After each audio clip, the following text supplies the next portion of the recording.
성경, 특히 신약 성경 읽으면 율법, 은혜 이런 단어들이 많이 나옵니다. 그리고 일반적으로 그 율법은 구약에서 하나님 주신 언약의 명령들이고, 은혜는 우리 죄인을 구원하시는 하나님의 무조건적인 선물이다, 우리가 이렇게 알고 있어요. 그래서 은혜와 율법은 또 대립된다, 이렇게 많이 생각을 합니다.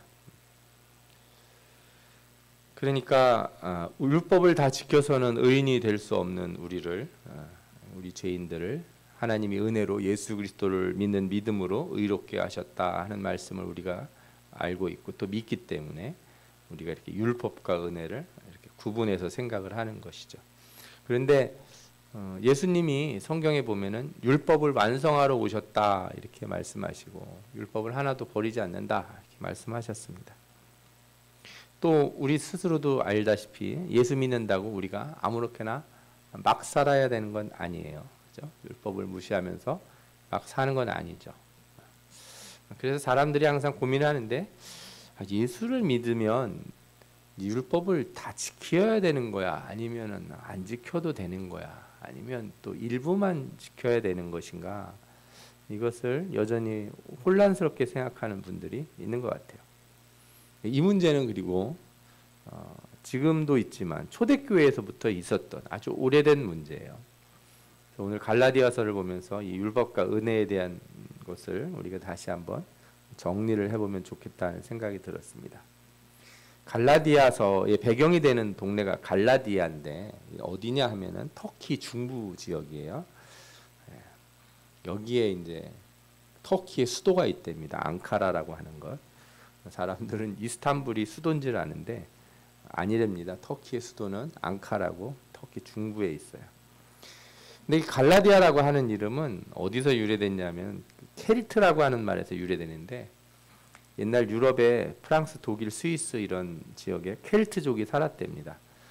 지금은 그 사람들이 이제 다른 민족과 대부분 다 섞였고 순수한 켈트족은 저 영국으로다가 이렇게 밀려났는데 스코틀랜드나 아일랜드 이런 데 사는 사람들이 그래도 켈트족에 제일 가깝다고 합니다. 근데 이 사람들이 기원전 390년 정도에 터키 중부를 공격하다가 그 동네에 정착을 했대요. 그래서 그 사람들을 켈트인, 그래서 갈라디아인 이렇게 부른다는 겁니다. 켈트인이라는 말이 갈라디아 사람 이런 뜻이에요. 바울이 선교 여행을 할 때는 항상 이 터키 지역을 지나가지 않습니까? 그래서 이 갈라디아 지역을 지나가게 돼 있어요. 선교 초기에 많이 갔던 지역이고, 그래서 바울이 서신서를 썼는데 바울이 쓴 서신서 중에 제일 먼저 쓴 서신서가 갈라디아서예요. 우리가 뭐 고린도전서, 로마서 뭐 책들이 많이 있잖아요. 그 중에 제일 먼저 쓴 게 뭐냐, 갈라디아서다 이렇게 많은 사람들이 생각을 해요. 이 선교 여행 중에 이제 여기 여러 도시를 다니면서 회당에서 설교도 하고 그러면서 유대인들이 이제 뭐라 그럴까요? 마음을 돌이키고 하나님 예수 그리스도를 믿게 되고 그러면서 교회가 세워졌는데 이 교회가 이제 갈라디아 교회예요. 그리고 이 2차 여행할 때도 이 갈라디아 지역을 방문했는데 교인 수가 좀 늘었던 것 같아요. 그런데 문제가 좀 생겼어요. 기존의 유대인들이 기존에 자신들이 이렇게 따르던 율법, 유대인이니까 율법에 관습이 있지 않습니까? 이거를 강조하면서 새롭게 예수를 믿는 사람들에게 그거를 해야 된다, 뭐 이런 얘기를 자꾸 하는 거예요. 그래서 바울이 속상해가지고 편지를 쓴 거예요. 우리가 구원받는 게 하나님의 은혜로 예수 그리스도를 믿는 믿음으로 얻어지는 거지 무슨 율법을 따르고 이걸 해야 되는 거냐 이러면서 엄청 강조를 합니다. 말도 무척 세게 해요. 우리가 오늘도 본문 읽었지만 저주를 받을지어다 이런 말을 2번이나 해요. 뒤에 가서 보면은 이 멍청한 갈라디아인들아 이렇게 써 있어요. 영어로 보면은 그냥 욕이에요. 한마디로 말해서 우리는 어리석도다 갈라디아 사람들아 이렇게 3장 1절에 나오잖아요. 영어로 보면 이 stupid Galatians 이렇게 써서 이 멍청이들아 이렇게. 그러니까 막 화가 잔뜩 났던 것 같아요. 진짜 말귀를 못 알아듣고 이렇게 복음을 금방 다 팔아먹었냐 이렇게 얘기하는 거죠. 그리고 이 갈라디아서가 그래서 나중에 이 종교개혁할 때 로마서와 함께 아주 중요한 그 역할을 해요. 루터가 특히 갈라디아서를 좋아했는데 마르틴 루터가 갈라디아서를 뭐라고 불렀냐면 카티폰 보라라고 불렀어요. 이게 무슨 뜻이냐면 자기 약혼자 이름이에요. 갈라디아서에다가 자기 약혼자 이름을 붙인 거예요. 왜요? 그만큼 애정이 있다는 거예요. 내 아내, 내 사랑 이렇게 부른 거와 같다 이렇게 얘기할 수 있어요. 하여튼 이렇게 중요한 책이고 우리 종교 개혁에 아주 큰 역할을 한 성경이다 이렇게도 말할 수 있어요. 앞서서 말씀드린 것처럼 이 갈라디아서는 좀 특별해요. 다른 성경들은 편지를 보내면서 너희들 참 고생이 많다는 얘기를 내가 들었다. 환난과 어려움이 있지만 신앙을 잘 지키는구나. 내가 너희들을 위해서 항상 기도한다. 이런 얘기들을 편지 앞부분에 이렇게 놓아주는데 갈라디아서는 그런 게 없습니다. 처음에 인사말을 살짝 하고 나서 그때부터는 다짜고짜 다른 복음을 듣고 다른 복음으로 가는 자들 이런 걸 전하는 자들은 저주를 받을지어다. 이렇게 아주 강하게 얘기를 합니다. 또 3장 1절에도 아까 말씀드린 것처럼 이 어리석도다 갈라디아 사람들아, 그죠? 멍청한 갈라디아 사람들아. 그러면서 누가 너희를 꼬셨냐 이렇게 물어요. 응? 그리스도가 십자가에 못 박힌 것이 너희 눈앞에 보이거늘 누가 너희를 꾀더냐, 누가 너희를 꼬신 거냐. 또 4장 9절에도 뭐라 그러냐면 너희가 하나님을 알 뿐 아니라 더욱이 하나님이 아신 바 되었거늘 어찌하여 다시 약하고 천박한 초등학문으로 돌아가서, 그죠? 예. 천박하다 이거죠. 천박하고 초등학문 완전히 그냥 이 가치 없는 것으로 돌아가서 다시 그들에게 종로로 타려고 하느냐 이렇게 아주 단호하게 얘기를 하는 거예요. 도대체 무슨 사정이 있었는지 궁금하지 않습니까? 예. 그래서 바울이 이 이야기를 하는데 두 가지 사건을 예를 들어줍니다. 무슨 일이었냐면 첫 번째는 바울이 데리고 다니는 동역자들이 있어요. 누가도 있고 뭐 디모데도 있고 디도도 있고 뭐 실라도 있고 때로는 뭐 여러 사람들 이렇게 많이 돌아다니는 같이 다녔는데 그 중에 디도라고 하는 사람이 있었습니다. 우리 성경에 보면 디도서 있죠. 그 디도서에 이제 주인공이 되는 사람이요. 디도한테 보낸 편지가 디도서니까. 이 디도는 헬라인입니다. 그리스 사람이에요. 유대인이 아니었습니다. 그래서 개종은 했지만 뭘 안 했냐면 할례를 받지 않았어요. 할례가 뭔지 아시죠? 성기 끝을 자르는 거예요. 뭐 요즘 말로 포경수술이라고도 할 수 있는데 하여튼 할례라고 부르는 걸 해야 되는 게 유대인들 관례였어요. 이거는 아브라함 때 주신 약속이어서 아브라함의 후손들은 다 할례를 받는다. 이렇게 사람들이 알고 그게 율법에 있으니까 따라 했어요. 그런데 디도는 예수를 믿었지만 할례는 받지 않았어요. 뭐 받을 필요가 없었죠. 받는 게 중요한 것도 아니고 그걸 받았다고 해서 뭐 천국 가고 예수님 믿고 안 믿고 영향이 있는 것도 아니고 할례라고 하는 거는 유대인들에게 주어진 그 민족적 관례고 그 애들에게 주어진 율법이지 모든 사람에게 주어진 의무가 아니었거든요. 그런데 유대인들이 계속 문제를 삼은 거예요. 아니 예수 믿었으면 율법을 지켜야지 왜 예수 믿었는데 율법을 안 지키냐. 이 할례를 지키라는 율법을 지키지 않으면 구원을 못 받는다. 이런 식으로까지 얘기를 하는 거예요. 또 한 가지 사건은 뭐가 있냐면 베드로 이야기. 베드로가 이제 이방인들에게 복음을 전하기 시작을 했어요. 잘 아는 대로 사도행전에 보면 우리가 아는 고넬료라고 하는 집에 가서 복음을 전하기도 했죠. 베드로가 헬라인들하고 어느 날 식사를 하는데 무슨 소식을 들었냐면 예루살렘에 있는 야고보가 사람들을 보냈다는 거예요. 예루살렘에서 유대인들이 찾아왔어요. 그러니까 베드로가 그 얘기를 듣고 저 사람들이 와서 내가 이 이방인들하고 식사하는 거 보면은 또 한 소리 하겠네. 그래서 베드로가 자리를 뜹니다. 미안하다고 그러면서 아마 피해야 될 것 같다고 피해버려요. 이 말을 듣고 베드로만 그런 게 아니라 바나바도 이렇게 영향을 받았나 봐요. 그러니까 이게 문제가 커졌어요. 이거를 왜 그러냐면요. 이게 이방인들하고 유대인들은 사실 상종을 안 했습니다. 그러니까 관계를 안 맺었다는 거예요. 친구 이런 거 없어요. 그 식사를 혹시나 같이 해야 되는 어쩔 수 없는 일이 생길 때는 어떻게 하냐, 유대인들이 도시락을 싸와서 자기 걸 먹었어요. 여러분들이 누구네 집에 초대를 받았는데 초대받아서 어쩔 수 없이 가야 되는 거예요. 네. 예를 들어 회사 사장님이 불렀다는 거예요. 나 사장님 집에 가기 싫은데 가야 돼. 사장님이 음식을 잔뜩 차려놨어. 그런데 그러시냐고.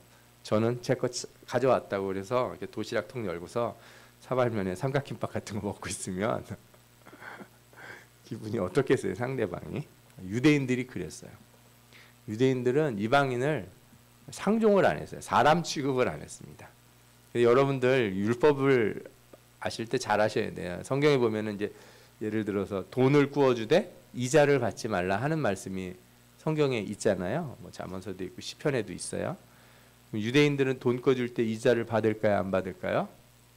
어마어마하게 받죠. 고리대금업을 해서 부자가 된 사람들이니까. 유대인들이 왜 그랬는지 아십니까? 이방인들에게, 유대인들에게 한 게 아니고 자기 민족에게는 그렇게 안 하고 다른 사람들에게 하는 거예요. 상관없으니까. 저 사람들은 사람이 아니니까 그렇게 생각을 했던 거예요. 유대인들이 이방인들에 대해서 이렇게 자기 민족이 아닌 사람들을 이렇게 상당히 이렇게 배척을 했어요. 그러니까 어떤 면에서 보면 이렇게 유럽 사회에서 유대인들이 고난을 당한 것도 완전히 기독교인들의, 크리스찬들의 잘못만은 아니고 유대인들의 태도에도 또 관련이 있다, 이렇게 얘기하는 분들도 있어요. 사도행전을 보면은 고넬료 집에 이 베드로가 갔을 때 한 말이 있어요. 뭐라 그랬냐면 이르되 유대인으로서 이방인과 교제하며 가까이 하는 것이 위법인 줄은 너희도 알거니와, 이런 말을 해요. 유대인이 이방인과 교제하는 게 뭐라고요? 위법이다. 법률을 깼다 이거예요. 무슨 법을 깼다는 겁니까? 율법을 깼다는 거예요. 그러니까 집에 찾아가서 하는 얘기예요. 내가 니네 집 온 게 사실 위법이야. 그건 너희도 알지? 이렇게 얘기를 하고 말을 시작하니 참 고넬료가 당황하지 않았을까 하는 생각도 들어요. 그러나 물론 거기서 성령의 역사하시는 걸 보고 고넬료에게 세례도 주고 밥도 같이 먹고 그러고 와요. 그런데 흥미로운 건 뭐냐면 베드로가 이렇게 고넬료 집에서 이렇게 세례를 주고 왔는데 예루살렘 교회에서 난리가 납니다. 베드로가 누굽니까? 그래도 예수님의 수제자잖아요. 초대교회에 되게 높은 위치에 있는 지도자급이라고요. 그런데 유대인들이 난리를 쳐서 예루살렘 교회에서 그 일에 대해서 변명을 해야 되는 거예요. 사도행전 11장 2절 3절에 보면 베드로가 예루살렘에 올라갔을 때 할례자들이 비난에 이르되 내가 무할례자의 집에 들어가 함께 먹었다 하니, 얼마나 이걸 가지고 난리를 쳤는지 아시겠죠? 베드로한테 그 이방인 집에 가서 밥 한 번 먹고 하나님의 성령이 역사하셔서, 그것도 세례를 먼저 준 게 아니에요. 성령이 임해서 역사가 일어나서 베드로가 뭐라고 했냐면, 아니 성령이 임한 사람들에게 내가 어떻게 세례를 안 줄 수 있냐, 이렇게 해서 세례를 다 주고 왔어요. 그런데도 유대인들이 난리를 쳐서 한참을 설명을 합니다. 변명을 한 거예요. 그러니 지금 갈라디아 지역에서 안디옥에 있었는데, 정확히 얘기하면 안디옥이라는 도시에서 밥을 먹고 있다가 야고보가 보낸 유대인들이 왔다는 거예요. 야고보가 예루살렘 교회 수장이거든요. 예루살렘 교회에서 아주 정통 보수 유대인들이 자기를 찾아왔다 이거예요. 또 지난번처럼 나를 불러다가 또 한마디씩 하겠구나. 베드로가 어떻게 했어요? 자리를 피했어요. 그랬더니 이거를 알게 된 바울이 화가 잔뜩 난 거예요. 도대체 이게 말이나 되냐? 베드로를 꾸짖었다고 성경에 나와요. 꾸짖었다고. 그게 할 일입니까? 우리가 예수 그리스도를 이방인들에게 복음을 전하고 사람들을 살리고 일을 하는데, 아니 아직도 왜 그 율법에 매워가지고 그렇게 행동을 하는 겁니까? 하면서 바울이 막 속이 부글부글 끓은 거예요. 이거는 자기만 혼자서 막 지금 고분분투하는 것 같으니까 너무 속상한 거죠. 그러면 이제 여러분들이 생각해 보실 수 있어요. 아니 도대체 유대인들은 왜 그렇게들 그 율법을 지키고 예수 믿었는데도 그거를 그렇게 따르라고 그렇게 난리를 치는가? 잘 생각해 보시면 이제 여러분들 유대인들은 선교를 안 하는 사람들이에요. 유대교는 선교가 없는 민족입니다. 그 선교가 없는 종교예요. 우리나라에 혹시 유대인들이 와서 까만 모자 쓰고 여기 구렛나루 이렇게 기르고 까만 옷 입고 온 사람들이 하나님 믿으라고 하는 거 보신 적 있어요? 없어요. 여기 명찰 달고 몰몬교하는 사람들은 돌아다니는 거 봐서도 유대인들은 절대 선교를 안 합니다. 이스라엘에 지금 살고 있는 유대인들이 그 팔레스타인 사람들 같이 사는데 너희들 하나님 믿으면 우리가 같이 다 용서해주고 같이 살게 이럴까요? 아닙니다. 니들이 죽든지 우리가 죽든지 한치도 양보 못한다. 다 몰아내야 된다. 이러고 살고 있어요. 이 사람들은 다른 민족을 개종시켜야 되겠다는 의지가 없어요. 하나님을 전해야겠다는 의지가. 하나님 우리 하나님이고 니네 하나님이 아니다. 이렇게 생각해요. 혈통으로 이 종교가 자신의 혈통을 따라오는 종교라고 생각하는 거예요. 쉽게 말하면. 그런데 예수님이 오셔서 복음을 전하시고 또 죽으시고 부활하신 뒤에 전하라는 거예요. 복음이 제일 먼저 유대인에게 퍼졌습니다. 유대인들이 예수를 믿는 사람들이 생겨났어요. 근데 이 사람들이 자신들이 개종했다고 생각했을까요? 아닙니다. 개종은요, 그냥 바리새파, 사두개파 이런 사람들처럼 예수님파를 따른 거예요. 예수님이 바리새인들보다 성경 해석을 더 잘 하셨다 이거예요. 바리새인들은 예수님한테 와서 성경에 이렇게 나와 있는데 이거 해야 됩니까 말아야 됩니까 이렇게 물으면 예수님이 아주 기가 막히게 해석을 하셨다는 거예요. 간음자 하다가 걸린 여자 돌을 들고 와서 율법에 보면 돌로 치라고 돼 있는데 칠까요 말까요? 그랬더니 예수님이 뭐라 그러셨어요? 죄 없는 자가 먼저 치라. 다 도망갔어요. 그러니 그걸 본 사람들이 어때요? 특히 죄 많이 지은 사람들, 바람핀 사람들은 난 예수님 믿을래. 난 바리새파 싫어. 나는 예수님파 할래. 뭐 이러지 않겠습니까? 쉽게 말하면 그런 식인 거예요. 유대인들이 예수님이 전한 복음을 받긴 받았는데 자신들이 새로운 종교를 믿는다고 생각한 게 아니고 유대교를 한 분파를 믿었다. 이렇게 생각을 한 거예요. 자, 그런데 이제 어떤 헬라인들이 유대교를 이제 예수님을 믿기 시작을 한 거예요. 그러면 이제 예수님을 믿었던 유대인들이 어떻게 생각하냐면 그 헬라인들을 너 예수님 믿었어? 그러면 너 유대교에 들어온 거네. 이렇게 생각을 하는 거예요. 예수님 믿는 사람을 유대교 들어온 사람으로 생각하는 거예요. 너 이제 신입이 된 거야. 그러면은 이제 이렇게 우리 어디 이렇게 동아리 같은데 신입 들어가면 뭘 내밀어요? 가입서 이렇게 내밀죠. 가입서 내밀면 뭐라고 써 있어요? 유대교 회원이 된 걸 환영합니다. 예수 믿어서 유대교 회원이 되었으니 제일 첫 번째 남자들은 할례를 하시고 두 번째 11조도 하고 뭐 안식일도 지키고 6월절에는 성전에 가서 모두 해야 되고 이게 쭉 내민 거예요. 이건 어디서 난 거예요? 이거 성경에 있어. 이렇게 된 거예요. 그러니까 예수를 믿으면 어떻게 됐냐? 하나님의 백성이 된 건데 유대인들은 어떻게 되냐면 우리가 하나님의 백성이잖아. 우리가 하나님의 백성이니까 너희들은 유대인이 된 거야. 유대 민족 안에 들어온 거야. 유대교 안으로 들어온 거야. 그럼 유대교 안에 들어왔으니 당연히 뭘 지켜야 돼요?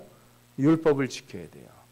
그 당시 이스라엘 사람들, 그 유대인들이 율법에서 제일 중요하게 생각하는 외적인 표지가 있어요. 그게 뭡니까? 할례 받는 거, 안식일 지키는 거, 그 다음에 먹는 거 이런 거. 이거 되게 중요하게 생각했어요. 그래서 신약 성경을 보면 유대인들하고 다툼이 일어날 때 나오는 내용이 대부분 그거예요. 이렇게 할례 받는 거, 안식일 지키는 거, 그 다음에 뭐요? 음식 얘기. 그래서 우리가 고린도전서 봤을 때도 아니 시장에서 뭐 사다 먹는 거 가지고 큰 난리를 쳤겠습니까? 먹는 거 다 관련이 있어서 율법에 정의된 거 먹어야 되니까. 이게 초대교회에서부터 생긴 일이에요. 그리고 여러분들 놀랍게도요. 지금도 이런 생각을 하시는 분들이 있어요. 이런 얘기를 주장하는 신학자들이 있어요. 예수 믿었으니까 뭐가 되었다? 유대인이 됐다. 하나님 백성이 됐다. 그러니까 지금부터 뭐 해야 돼요? 열심히 율법을 지키고 살아야 된다. 이게 신약 성경에 나오는 대표적인 유대인들이 가진 그 율법주의적인 구원관 이렇게 얘기할 수 있어요. 성경은 이런 생각이 크게 잘못됐다 얘기하는 거예요. 예수 그리스도가 우리를 구원해 주셨는데 이게 구원의 완성이 아니고 시작이라면 이거 뭔가요? 그러면 우리는 예수를 믿었는데 그죠? 구원이 완성된 게 아니고 예수 믿으면 구원이 완성된 게 아니라 이제 시작이야 이렇게 얘기하면요. 그러면 우리 예수 믿는 사람들 다 이스라엘도 한 번씩 성지순례도 갔다 와야 되고 남자들은 할례도 받아야 되고 그죠?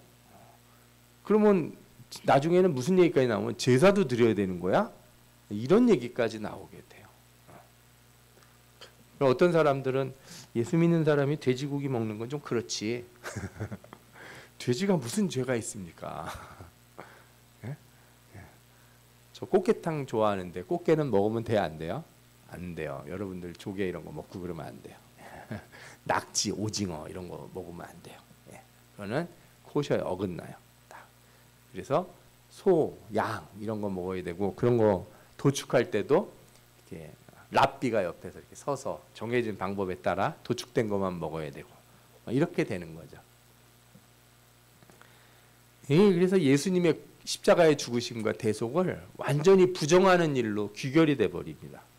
이 사람들은 분명히 예수님을 믿는다고 생각했으면서도 자신들이 율법을 이렇게 주장하는 게 어떤 결과를 가져오는지를 잘 이해를 못하는 거예요. 그래서 바울이 뭐라고 갈라디아서에 얘기하냐면 만일 우리가 그리스도 안에서 의롭게 하려다가 죄인으로 드러나면 그리스도께서 죄를 짓게 하는 자냐 결코 그럴 수 없느니라 이런 말씀을 했어요. 이게 무슨 뜻이냐면 내가 예수 안에서 의롭게 되려고 딱 들어왔는데 뭘 해야 돼요? 율법을 다 지켜야 돼요. 근데 율법을 다 안 지키면 뭐가 됩니까? 죄인이 돼요. 우리가 율법을 안 지켰으니까. 그러니까 아니 예수 믿고 의롭다함을 받으려고 왔는데 예수 믿었는데 죄인으로 돼버렸네. 내가 할 것만 더 늘어났네.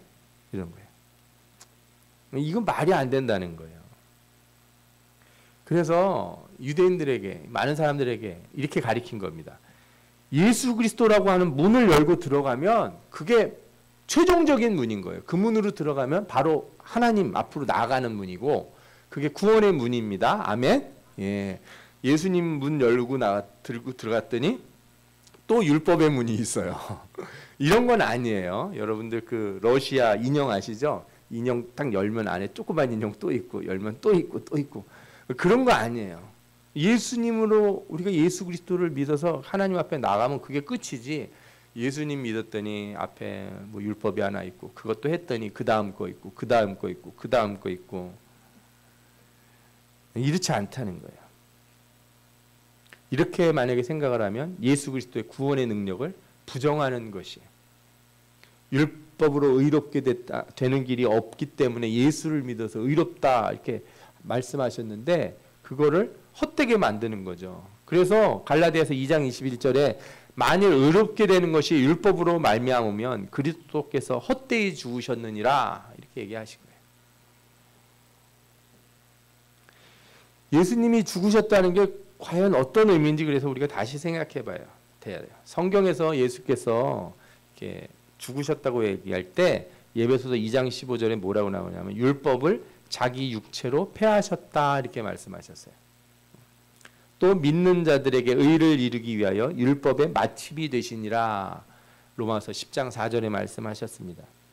그러니까 자신의 의로운 죽음, 예수 그리스도의 의로운 죽음으로 율법을 완성시키고 율법을 지킬 수 없는 저주 아래 있는 죄인을 하나님의 심판에서 구원해 주시는 것. 이게 예수 그리스도의 죽으심이에요. 그러니까 율법에 구멍을 뚫어 놓으셨어요. 예수 그리스도라는 구멍. 그리고 우리가 통과를 쫙 하는 거예요. 예수님으로. 예수님 외엔 다른 길이 없어요. 다 막혀 있어요. 유대인들에게는 율법이 막혀 있고 이제 유대인이 아닌 일반 사람들, 뭐 율법을 모르는 사람들이 있겠죠. 그 사람들에게도 율법이 있어요. 마음의 율법, 자연으로 주신 것, 그죠? 모든 사람의 주신 양심과 잘못하면 안 된다는 거 아는 게 있지 않습니까?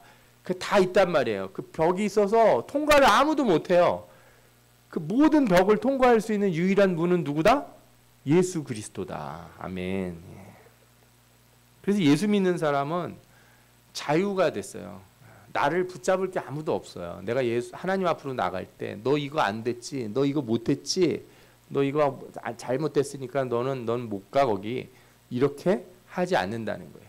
예수 그리스도의 보혈의 피가 모든 것을 해결하고 우리를 하나님 앞으로 이끄시는 줄 믿습니다. 아멘. 예. 그러니까 우리가 예수 믿었다고 유대인 되는 것도 아니고요. 예수 믿었다고 뭐 구약의 율법에 얽매인 사람이 되는 것도 아니에요.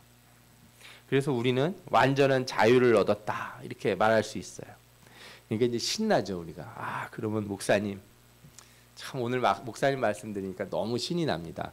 제가 이번 주에 어디 가서 맥주도 한잔 하고 친구들하고 막 신나게 놀고 막 이랬는데 또 어떤 사람한테 거짓말로 해가지고 내가 돈도 좀 더 많이 받아내고 막 이랬거든요. 그런데 오늘 목사님 말씀 들으니까 부담이 싹 사라졌습니다. 나는 너무너무 자유합니다. 예수님 때문에 너무 행복합니다. 주님 덕분에 저는 그냥 이렇게 살면서도 천국에 갈 수 있겠군요. 막 이렇게 얘기하실 수가 있어요. 이렇게 얘기하면은 안 된다. 이게 누구예요? 이렇게 얘기하는 사람들이 이제 구원파라고 하는 사람들이에요. 예수만 믿으면 자꾸 그냥 잘못했다고 자꾸 하냐. 한 번 용서했다고 하고 한 번 용서받으면 끝났다. 너희들 앞으로 모든 죄를 다 용서해줬고 어떤 율법도 너희들을 이렇게 붙잡을 수 없으니 너희들은 참 자유하다. 가서 편안하게 살아라. 저는 그런 신앙을 믿는다면 속은 편할 수 있는데 가만 생각하면 뭐가 이상하다고 느낄 거예요. 아니 예수님이 도대체 왜 십자가에 달려 죽으시고 우리를 그렇게 개판으로 살아도 천국에 가도록 놔두신다고 하는 걸까? 이해가 안 되잖아요. 아무리 생각해도 먹고 마시고 그죠? 밤새 술을 먹고 길바닥에 쓰러져 있다가 고민이 생길 것 같아요. 왜? 내가 이래도 천국에 간단 말이야? 더 나쁜 짓을 한번 해볼까? 그래도 천국에 가나? 이렇게 마음에 의심이 들 수밖에 없어요. 왜냐하면 실제 그렇지 않기 때문에 그래요. 성경을 끝까지 제대로 안 읽어서 그래요. 성경을 제대로 읽으면 그런 말을 할 수가 없어요. 예수를 믿으면 유대인이 되는 건 아니지만 율법에 얽매인 사람이 되는 건 아니지만 여기 한 가지 중요한 게 있어요. 예수 믿으면 율법에 자유한 건 많은데 그냥 말로만 나 예수 믿어요 하면 자동으로 되는 게 아니에요. 성경은 율법에서 자유로워지는 길이 뭐냐? 예수 그리스도를 믿어 구원에 이르는 길이 머릿속으로 그냥 생각하면 되는 게 아니고 여기에 중요한 방법이 있다고 얘기해요. 이걸 따라가는 사람이 예수 믿는 사람이다 이거예요. 이게 뭐냐? 갈라디아서 2장 20절에 나와요. 한번 뭐 찾으실 수 있는 분은 성경을 같이 찾아보시면 돼요. 갈라디아서 2장 20절. 이거는 예수 믿는 사람들이라면 꼭 외우고 계시면 좋죠. 내가 그리스도와 함께 십자가에 못 박혔나니 그런즉 이제는 내가 사는 것이 아니요 오직 내 안에 그리스도께서 사시는 것이라. 이제 내가 육체 가운데 사는 것은 나를 사랑하사 나를 위하여 자기 자신을 버리신 하나님의 아들을 믿는 믿음 안에서 사는 것이라. 아멘. 그러니까 예수님이 십자가에 달려 죽으심으로 율법을 폐하셨다고 그랬잖아요. 그 율법의 저촉을 안 받으려면 나도 어떻게 해야 돼요? 예수 그리스도와 함께 십자가에 죽어야 돼요.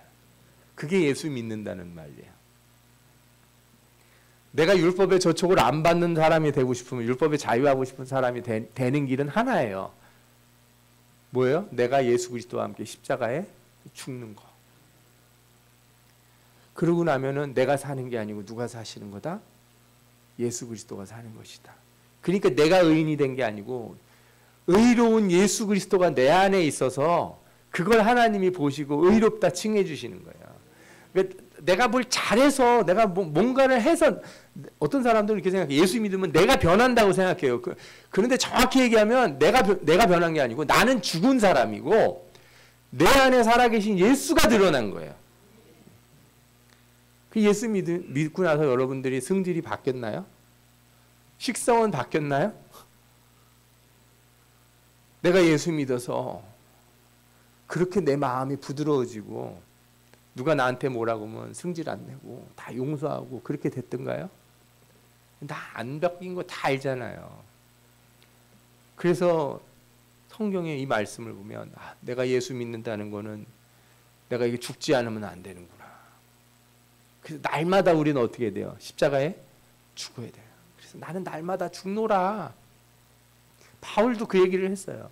내가 예수 믿어서 구원 얻고 율법에 자유로운 사람이 된 건 맞는데 나는 날마다 죽는 사람이라는 거예요. 그러니까 이 십자가에 못 박혀 죽음이라는 건 두 가지인 거예요. 예전에 예수님이 죽을 때 나는 이미 죽은 사람이다. 하나님이 그렇게 칭해 주셨다는 거예요. 그거를 이렇게 선언적으로 칭해 주신 거예요. 선언적으로.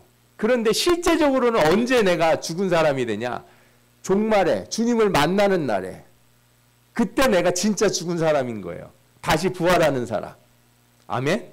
그래서 이미 난 죽었지만 아직 안 죽은 사람이에요. 이게 문제인 거예요, 우리가. 그래서 이 가운데서 우리 가운데 율법의 갈등이 있는 거고 삶의 갈등이 있는 거예요. 주님이 날 위해 죽어주셨다는데 일주일 살아봤는데 내가 이렇게 살아도 되는가? 오늘 우리가 여기 왜 왔습니까? 다시 죽으려고.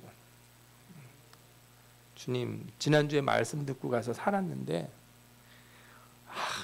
잘 안 죽어집니다. 나 승질내는 사람들한테 막 속이 부글부글 끓어올랐고 하는 거 보면은 막 우라통이 터지고 뉴스만 봐도 세상은 왜 이 모양인지 어떻게 저런 인간들은 잘 먹고 잘 살고 이렇게 열심히 애쓰고 노력하는 사람들은 이렇게 힘듭니까?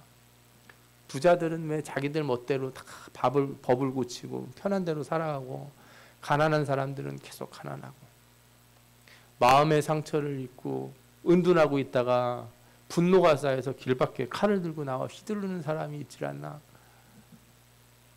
얼마나 우리가 이 세상을 보면은 속이 상합니까? 다시 주님 앞에 나와서 내가 주님 십자가에 죽기를 원합니다. 내가 죽으면 이 죄악된 세상에서 내가 주님과 함께 동행하고 참 자유를 누릴 텐데 내가 세상에서 뭘 이렇게 바라는 게 많고 얻고 싶은 게 많고 가지고 싶은 게 많은지, 그렇죠? 돈도 벌고 싶고 좋은 것도 갖고 싶고 좀 편하게 살고 싶고 하나님 나라의 그 아름다운 것은 마음속에 별로 안 들어오고 세상의 것만 가득 찬 삶을 살고 있습니다. 우리가 그래서 주일날 와서 주님 앞에 기도하고 내가 십자가에 못 박혔습니다. 또 나는 오늘도 죽겠습니다. 이렇게 고백을 해야 되는 겁니다. 성도 여러분, 율법에서 자유한 사람이라는 거는 그냥 말로 나 예수 믿어요. 그죠? 저 인구조사 같은 거, 센서스 오면은 종교란에 기독교 이렇게 체크하는 거, 그게 예수 믿는 게 아니거든요. 학교나 어디 가면 옛날에는 교회 다니는 사람 그러면 손 들고, 불교 이렇게 손 들고, 그때 이렇게 체크한 사람이 예수 믿는 사람이 아니에요. 예전에 저도 직장 생활할 때 회식 자리에서 제가 술을 안 먹는다 그러면 저한테 한 잔해 하는 사람이 나도 옛날에 다 교회 다녔어, 집사였어, 막 이러는 분들이 있어요. 날마다 죽는 사람은 그렇게 말하지 않아요. 제가 말씀드리는 걸 오해하지 마세요. 술 먹었다고 지옥 간다는 얘기를 하는 게 아니에요. 날마다 예수 그리스도 앞에서 십자가에 죽고 살기를 원하는 사람은 삶의 태도에 있어서 그런 식으로 빈정거리며 신앙에 대해서 얘기하지 않습니다. 예수 그리스도의 십자가를 그렇게 가볍게 얘기하지도 않고 내가 예수 믿고 구원받은 사람 된 거를 그렇게 가치 없게 표현하지 않아요. 어마어마하게 중대한 일이고 내가 예수 믿는다는 거는 내 발걸음 한 걸음 한 걸음 걸어가는 거, 내 숨 쉬는 그 순간 한순간도 예수 그리스도와 같이 하지 않으면 안 된다는 그 절박한 마음, 그 간절함으로 살아가는 것인 줄 믿습니다. 유대인들이 뭘 착각했어요? 이 십자가에 죽으신 예수 그리스도와 함께 죽지는 않고 나는 그냥 예수 그리스도가 한 말이 참 좋기 때문에, 아유 성경을 참 잘 얘기하기 때문에 오늘 오후에도 제가 이제 설교할 때 그걸 뭐 보여드리려고 하는데 얼마 전에 무슨 조사가 있었어요. 교회 왜 다니냐 그랬더니 마음의 평안을 위해서. 마음의 평안은 뭐 교회 와서 찾으셔도 좋지만 유튜브에 가면요 얼마나 이렇게 재밌는 얘기 많이 하시는 분이 있는지 몰라요. 저 어떤 그 심리 뭐 상담하시는 분 얘기하는데 어떻게 이렇게 사람 마음을 잘 알고 그죠? 아주머니들 아저씨들이 막 박수 치면서 너무너무 재밌어요. 여기도 얼마 전에 와서 무슨 토크 콘서트 이런 거 하시더라고요. 그런 데 가서 위로를 찾으세요. 예수 그리스도를 믿고 얻는 위로는 그런 위로가 아니에요. 내가 먼저 죽는 십자가의 고난 뒤에 오는 부활을, 이게 참된 위로예요.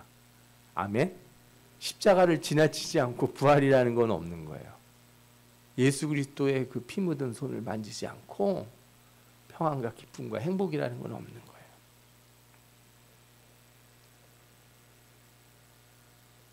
신자가 왜 예수 믿으면서도 이렇게 마음에 갈등들을 많이 느끼는지 아십니까? 이렇게 예수 믿으면서도 교회 나오는데 왜 기쁨이 없는지 아십니까? 살아가면서도 내가 예수 믿는 사람이기 때문에 한 주의 삶이 뭔가 막 힘차고 능력 있고 하는 삶이 아니라 그냥 허걱허걱 대다가 바쁘고 힘들고 피곤해서 교회를 다시 오게 되는지 아십니까? 예수 그리스도와 함께 죽지 않아서 그래요. 내가 죽으면 내 안에서 예수 그리스도가 사시고 그리고 그 예수 그리스도로 나로 하여금 새로운 사람이 되도록 성령을 부어주신다고 약속하셨어요. 갈라디아서 5장 16절에 그래서 뭐라고 부르냐면 내가 이르노니 너희는 성령을 따라 행하라 그리하면 육체의 욕심을 이루지 아니하리라. 갈라디아서의 내용이 그래서 뭐냐? 예수 그리스도가 너희를 위해 죽었고 그래서 너희들은 율법에 자유하니까 너희들 이제 걱정하지 말고 아무렇게나 살아, 이게 아니라 뭐예요? 결론이? 성령을 따라 살으라 이거예요. 문자적으로 조문에 따른 글자 이거 되냐 안 되냐 그래서 저한테 와서 이런 거 묻지 마세요. 목사님 성경에는 담배가 안 써 있는데 담배 펴도 돼요 안 돼요 이런 거 묻지 마시라고요. 뭘 따라 살으라고요? 성령을 따라 살으라 이거예요. 예. 문자를 해석해 달라고 그러지 마시고 성령을 따라 사시면 성령이 말씀하시는 것이 다 있어요. 성령의 요구는 하나님의 말씀을 다 이룹니다. 응? 그래서 5장 18절에도 뭐라고 나와요? 너희가 만일 성령의 인도하시는 바가 되면 율법 아래 있지 아니하리라. 아멘. 성령을 따라 사는 사람들은 더 큰 법이 있다는 걸 알게 돼요. 성령을 따라 사는 사람들은 할례 뭐 아까 뭐 음식 이런 거가 들어오지 않아요. 성령이 내게 원하시는 거는 다른 거예요. 그런 걸로 우리를 말씀하지 않아요.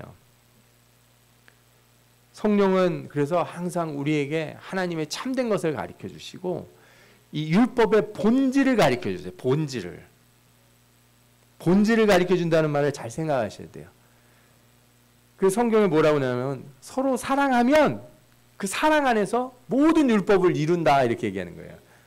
그러니까 내가 성경에 나오는 이런 구절이 있는데 이거 이렇게 지켜야 되는 거예요. 이렇게 지켜야 되는 거예요. 유대인들은 이렇게 생각하는데 우리는 그게 아니고 나는 정말 사랑하는가. 예를 들어 뭐 어떤 사람이 나한테 돈을 빌려달라고 그래요. 그러면 이자를 얼마를 받아야 되는가. 법정 이자를 받아야 되는가. 그냥 이자 없이 꿔줘야 되는가. 그냥 돈을 줘야 되는가. 이걸로 고민하지 마시고 나는 저 사람을 얼마나 사랑하는가. 나 사랑할 수 있는가. 여기부터 생각을 하세요.